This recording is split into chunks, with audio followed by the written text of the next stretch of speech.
Gluten refers to the proteins found in wheat endosperm, a type of tissue produced in seeds that's grounded to make flour. Gluten both nourishes plant embryos and affects the elasticity of dough, which in turn affects the chewiness of baked wheat products. Gluten is generally found in wheat, rye, and barley. Gluten helps food maintain their shape, acting as the glue that holds food together.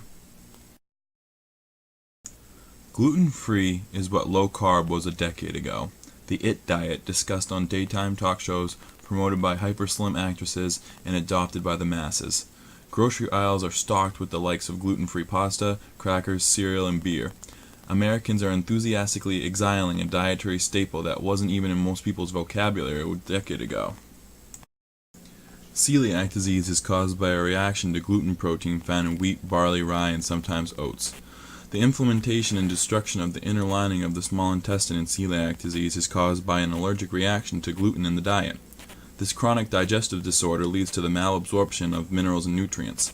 There is no cure for celiac disease. However, the only effective treatment for this disorder is a gluten-free diet. It affects an estimated 3 million Americans, many of whom don't even know they have it. The American Medical Association showed that celiacs have a 39% increased risk of death, mainly from heart disease and cancer, than the average population. In the last 50 years, occurrences of celiac disease has increased by 400%. It's possible that 1/3 of the American population has a gluten sensitivity. The problem with shopping gluten doesn't really hit the news because gluten sensitivity manifests itself with many other symptoms and causes other health issues. The prices of standard grocery items become inflated once their gluten is removed, thanks to the increased processing effort and time required.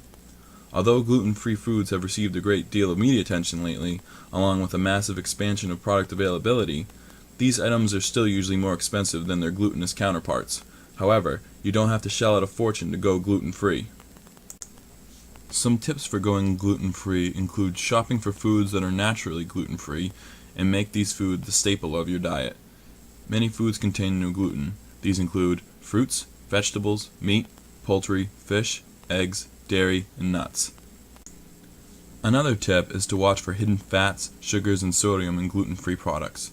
Gluten-free items are often less healthy than normal grocery items for people with no gluten sensitivities. When the grocery stores remove gluten, they often add something in its place to combat the loss of flavor and texture. Keep your eye out for increased level of sugar, fat, and sodium in processed gluten-free foods, and limit these items to a minimum in your diet. Lastly, buy in bulk. Many health food stores offer bulk purchasing of gluten-free flours such as tapioca flour, brown rice flour, or almond flour. Usually less expensive than prepackaged flours, bulk bin items are a great way to try out gluten-free groceries before you commit to a huge amount. First, make sure you really need gluten-free foods with a simple blood test at the doctor. Gluten intolerance is today's trendy food allergy, and many people are jumping on the bandwagon simply because they assume that gluten-free equates to a healthier lifestyle when it necessarily doesn't.